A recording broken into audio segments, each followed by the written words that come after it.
Hai,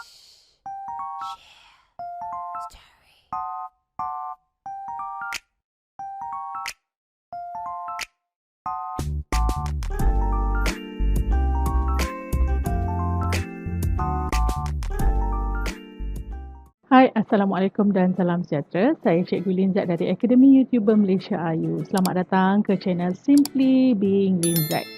Baiklah, bertemu lagi kita dalam sesi pembelajaran Bahasa Melayu tahun 4. Okey, pastikan anda bersedia dengan pembelajaran kita pada hari ini. Seperti yang dapat anda lihat, hari ini kita akan menjalankan PBD Bahasa Melayu tahun 4 iaitu soalan pemahaman bagi bahagian B. Okey, soalan ini adalah berdasarkan pada KSSR Semakan 2017.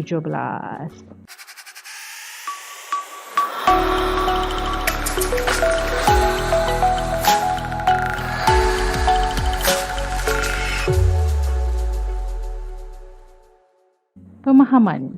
Baca petikan di bawah kemudian jawab soalan-soalan yang berikutnya. Tajuk kita pada hari ini, nasi kandar.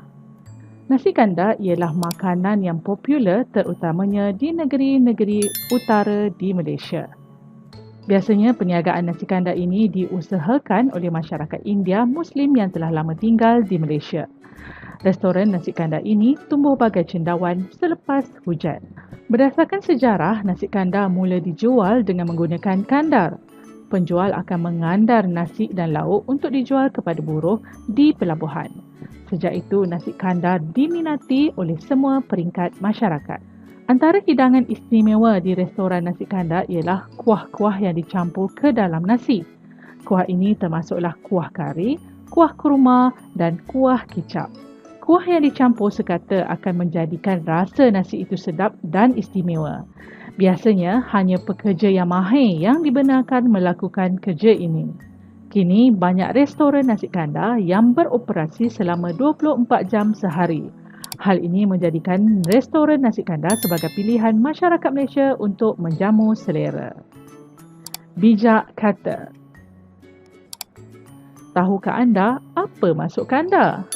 Kandar membawa maksud kayu yang diletakkan di bahu dengan barang tergantung di kedua-dua hujung kayu. Seterusnya, apa maksud kari? Kari, masakan gulai berempah yang berwarna kekuningan atau kemerah-merahan.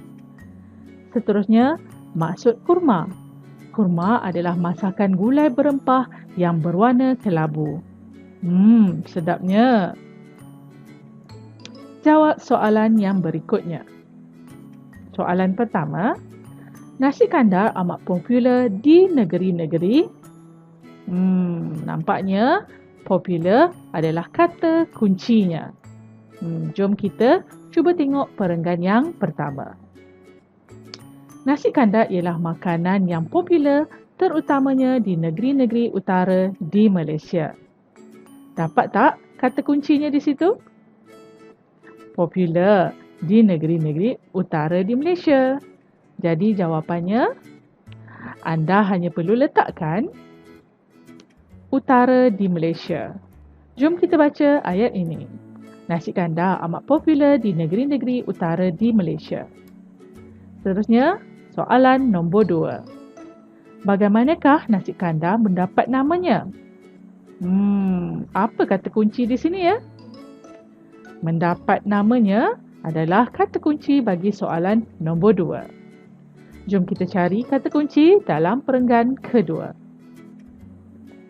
Berdasarkan sejarah, nasi kandar mula dijual dengan menggunakan kandar. Penjual akan mengandar nasi dan lauk untuk dijual kepada buruh di pelabuhan. Sejak itu, nasi kandar diminati oleh semua peringkat masyarakat. Dapat tak anda kenal pasti kata kunci yang terdapat dalam perenggan kedua ini? Betul, nampak kan? Perkataan yang berwarna merah, sejarah nasi kandar, penjual akan mengandar nasi dan lauk untuk dijual kepada buruh di pelabuhan. Jadi di sini sejarah nasi kandar, penjual akan mengandar nasi dan lauk untuk dijual kepada buruh di pelabuhan. Mari kita cuba jawab. Okey, berdasarkan sejarah nasi kandar, berdasarkan kita ada penjual ni buat apa? Penjual ni mestilah menjual. Menjual apa? Menjual nasi kandar dengan cara mengandar nasi dan lauk. Mari kita cuba jawab soalan dia. Okey, di sini bagaimanakah nasi kandar mendapat namanya? Anda boleh ambil sebahagian daripada ayat yang terdapat dalam soalan. Bagaimanakah ini anda perlu gugurkan. Jadi anda perlu mulakan dengan nasi kandar mendapat namanya. Di sini cikgu tambah ya. Daripada apa?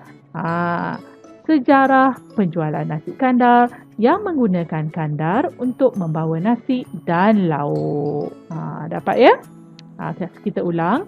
Nasi kandar mendapat namanya daripada sejarah penjualan nasi kandar yang menggunakan kandar untuk membawa nasi dan lauk. Dapat? Baiklah, kita pergi soalan yang ketiga atau C. Soalan C. Pada pendapat kamu, mengapakah pekerja yang mahir sahaja yang dibenarkan mencampurkan kuah ke dalam nasi itu? Bagi soalan ini, anda perlu nyatakan pendapat anda. Okey, kenapa agaknya pekerja yang mahir sahaja yang dibenarkan mencampurkan kuah ke dalam nasi? Jadi di sini anda boleh mulakan dengan pendapat saya. Kamu tukarkan dengan saya. Okey, di sini pada pendapat yang ini kamu tukarkan kepada saya. Pekerja yang mahir sahaja yang dibenarkan mencampurkan kuah ke dalam nasi. Jadi anda perlu salin ayat ini dan letakkan di dalam ruangan yang diberikan. Sebagai contoh, pada pendapat saya, pekerja yang mahir sahaja yang dibenarkan mencampurkan kuah ke dalam nasi kerana kenapa agaknya? Jadi anda perlu nyatakan pendapat anda yang relevan berdasarkan petikan yang diberikan. Jadi mungkin pendapat cikgu di sini ya, ini adalah pendapat cikgu. Kerana mereka sudah biasa mencampurkannya mengikut kuantiti yang seimbang. Dapat ya? Okey, baiklah kita pergi soalan yang seterusnya. Terdapat banyak restoran nasi kandar yang beroperasi selama 24 jam sehari. Berikan pendapat kamu, apakah kebaikannya? Baiklah, di sini juga anda perlu nyatakan pendapat anda sendiri. Jadi dekat sini kita mulakan dengan kata kuncinya kebaikan. Di sebalik pembukaan ataupun operasi kedai nasi kandar selama 24 jam, apa kebaikannya? Jadi di sini anda boleh mulakan dengan pada pendapat saya.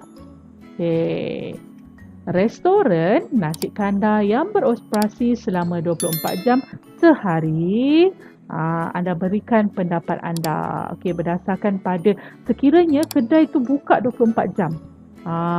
Jadi apa yang kebaikan yang anda dapat sekiranya kedai nasi kandar ni?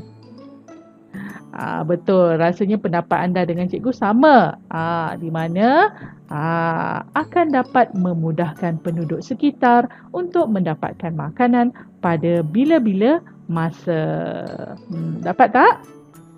Baiklah Marul Merit, itu adalah kaedah bagaimana kamu boleh menjawab soalan pemahaman ini. Baiklah, itu sahaja pembelajaran kita pada hari ini. Diharapkan anda dapat melengkapkan tugasan kita pada hari ini. Sila hantar tugasan anda pada pautan yang akan saya berikan nanti. Akhir kalam daripada saya, Cikgu Lin Zack. Hidup berilmu dikongsi bersama untuk manfaat kita semua. Assalamualaikum dan bye. Jangan lupa subscribe tau.